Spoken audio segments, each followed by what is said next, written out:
क्या वाकई हनुमान जी श्री राम कथा सुनने आते हैं?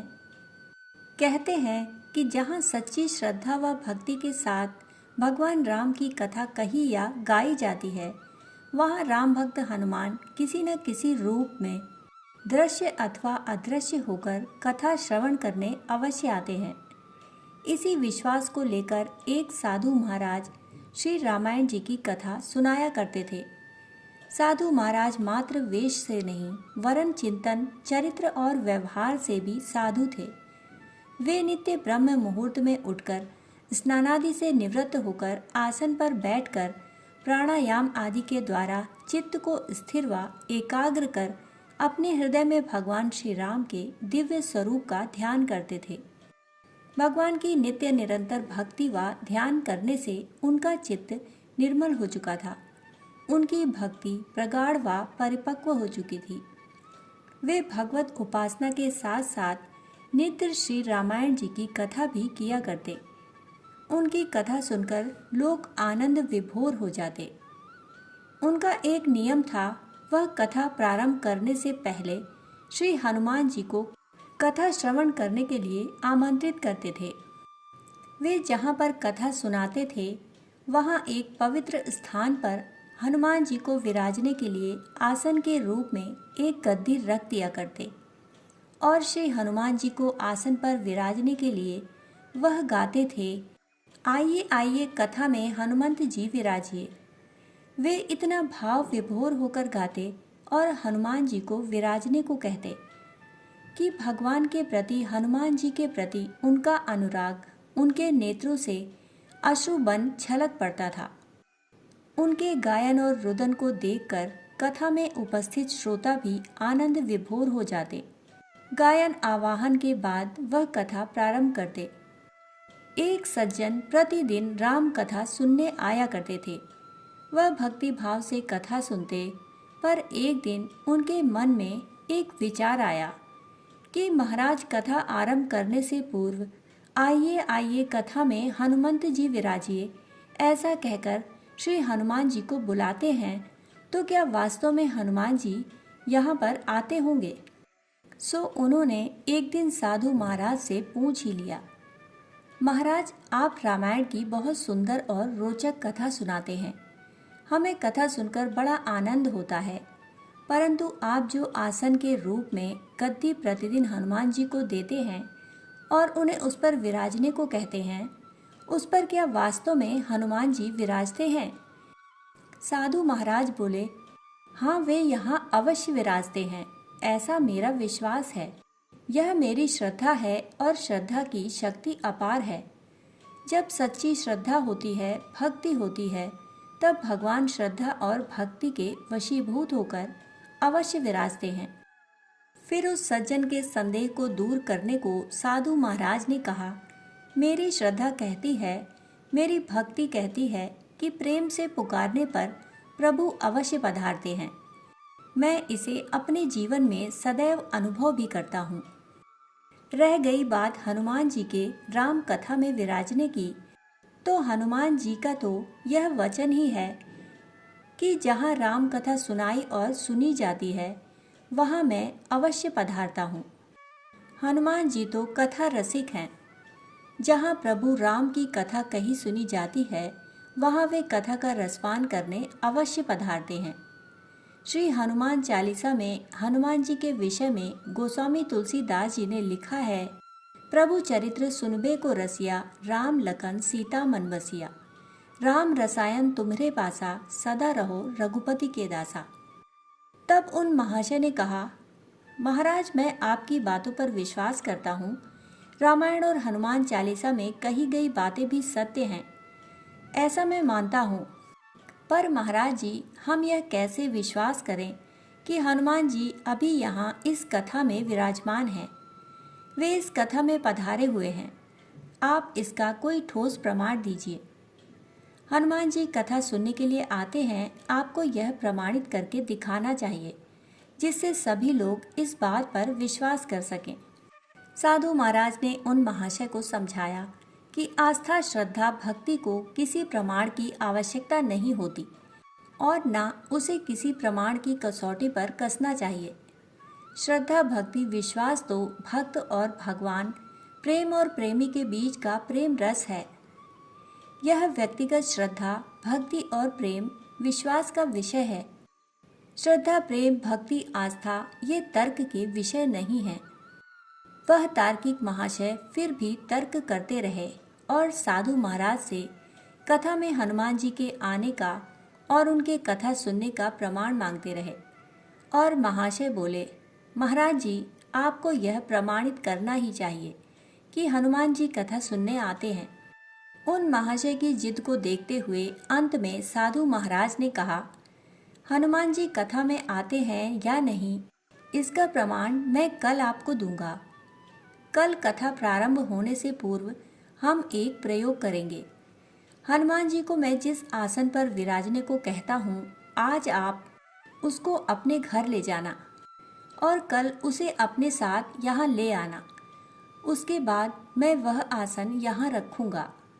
मैं कथा आरंभ करने से पूर्व हनुमान जी को उस पर विराजने को कहूँगा। कुछ समय बाद आप उस आसन को उठा कर देखना। यदि आपने वह आसन उठा लिया तो समझना कि हनुमान जी नहीं आए हैं। वह व्यक्ति इस कसौटी के लिए तैयार हो गया। महाराज ने कहा, हम दोनों में से जो पराजित होगा वह क्या करेगा, इसका निर्णय भी कर लें। यह तो सत्य की, श्रद्धा की, आस्था की परीक्षा है। उस व्यक्ति ने कहा, महाराज, मैं उस आसन को नहीं उठा पाया तो मैं यह मान लूँगा कि उस आसन पर हनुमान जी विराजे हुए हैं। तब मैं आपसे दीक्षा लेकर आपका शिष्य बन जाऊँगा। मैं आपको अपना गुरु मान लूँगा। पर महाराज, यदि आप पराजित हो गए तो आप क्या करेंगे? साधु महाराज ने कहा, मैं कथा वाचन छोड़कर आपका सेवक बन जाऊँगा। अगले दिन कथा सुनने के लिए बहुत भीड़ एकत्रित हो गई। हजारों लोग श्रद्धा भक्ति प्रेम और आस्था की परीक्षा देखने आ पहुँचे। साधु महाराज अपने आसन पर आसीन हुए। उस तार्किक व्यक्ति ने वह आसन महाराज के हाथ में दे दिया। वह आसन उसी स्थान पर रखा गया जहाँ कथा से पूर्व हनुमान जी को उस पर विराजित होने के लिए उसे रखा जाता था। महात्मा जी ने बड़े ही आर्त भाव से, श्रद्धा भाव से, नेत्रों में भर आए आंसुओं के साथ मंगलाचरण किया। हनुमान जी का अपने हृदय में ध्यान किया और फिर उस आसन पर विराजने के लिए हनुमान जी से प्रार्थना करते हुए करुण पुकार की, आइए आइए हनुमंत जी विराजिए, आइए आइए हनुमंत जी विराजिए। यह गाते हुए उनके नेत्रों से अश्रुधारा चल पड़ी। उनका रोम रोम पुलकित हो उठा। वह मन ही मन हनुमान जी से यह करुण पुकार करने लगे कि हे महाराज, हे हनुमंत जी महाराज, आज मेरी नहीं आपकी ही परीक्षा है। मैं तो एक अकिंचन मात्र हूँ प्रभु। मैं तो एक साधारण व्यक्ति हूँ। मैं तो आपको बुलाना और पुकारना भी नहीं जानता। मैं तो मंत्र और प्रार्थनादि भी नहीं जानता। हे प्रभु, मैं तो भक्ति करना भी नहीं जानता। प्रभु, मैं सब प्रकार से हीन हूँ। आज आप मेरी आस्था की लाज रखना प्रभु। मैं यह सब अपनी मान बढ़ाई के लिए नहीं कर रहा। मैं तो सिर्फ और सिर्फ जगत को यह सिखाना और बताना चाहता हूँ कि आप सर्वस्व हैं, सर्वज्ञ हैं और राम रस के रसिक हैं। इसलिए आप कथा में राम रस का पान करने अवश्य विराजेंगे। एक तार्किक व्यक्ति ने मुझसे आपके कथा में विराजने का प्रमाण मांगा है, पर वह प्रमाण मैं कहाँ और कैसे दूं? इसलिए आज आप मेरी आस्था की लाज रख लो प्रभु। फिर से साधु महाराज ने कहा, आइए आइए हनुमंत जी विराजिए। इसके पश्चात महाराज जी कुछ देर शांत रहे, मौन रहे। सारी सभा भी शांत रही। अगले ही पल महाराज जी ने नेत्र खोले और बोला, महाशय, अब आप आसन उठाइए। उस व्यक्ति ने आसन उठाने के लिए हाथ बढ़ाया, पर आश्चर्य की बात यह हुई कि वह व्यक्ति उस आसन को उठाना तो दूर, उसे स्पर्श भी नहीं कर पा रहा था। उसने 3 बार हाथ बढ़ाया और तीनों बार वह आसन को स्पर्श भी नहीं कर पाया। महाराज जी के साथ साथ वह कथा सत्संग में बैठे सभी लोग यह देख रहे थे कि उस व्यक्ति ने उस आसन को उठाने का बहुत प्रयास किया, पर वह उसे स्पर्श तक नहीं कर सका और पसीने से तरबतर हो गया। वह व्यक्ति समझ गया कि यह साक्षात हनुमान जी का ही चमत्कार है। यह हनुमान जी के कथा में आने विराजने का प्रत्यक्ष प्रमाण है। उस व्यक्ति की आंखें भर आईं।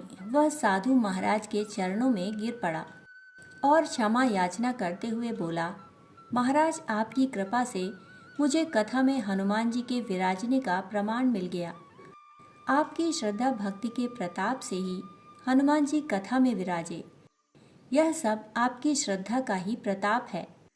उस व्यक्ति ने उनसे कहा, आप जैसे संत का दर्शन और सानिध्य पाकर मुझ जैसा अकिंचन भी अपने आप को बड़भागी मानता है। मेरा इरादा आपकी परीक्षा लेने का नहीं था, बल्कि अपने मन में उठ रहे प्रश्नों संदेहों को दूर करने का था। प्रभु, इसलिए आप मुझे क्षमा करें। मैं अपनी हार स्वीकार करता हूँ और आप जैसे संत को अपने गुरु के रूप में पाकर स्वयं को धन्य समझता हूँ। साधु महाराज ने स्नेह से उस व्यक्ति के सिर पर हाथ फेरा, उसे दीक्षा दी और वह व्यक्ति सच्चे शिष्य और भक्त की तरह अपने गुरु की सेवा करते हुए हनुमान जी की नित्य उपासना आराधना करने लगा। वहां उपस्थित सभी लोग बहुत प्रेरित और प्रभावित हुए और सभी साधु महाराज से दीक्षा लेकर हनुमान जी की आराधना में पूर्ण श्रद्धा भक्ति के साथ जुट गए। सचमुच श्रद्धा और भक्ति में बहुत शक्ति होती है। श्रद्धा की शक्ति अपार है। सच्ची श्रद्धा भक्ति प्रेम से प्रभु अवश्य प्रकट होते हैं और अपनी कृपा प्रसाद से साधक को सराबोर कर देते हैं। प्रभु की मूर्ति पाषाण की होती है, पर भक्त की श्रद्धा भक्ति से भगवान उस मूर्ति में आ विराजते हैं। वे सर्वत्र हैं, इसलिए उन्हें कहीं भी पुकारा और बुलाया जा सकता है।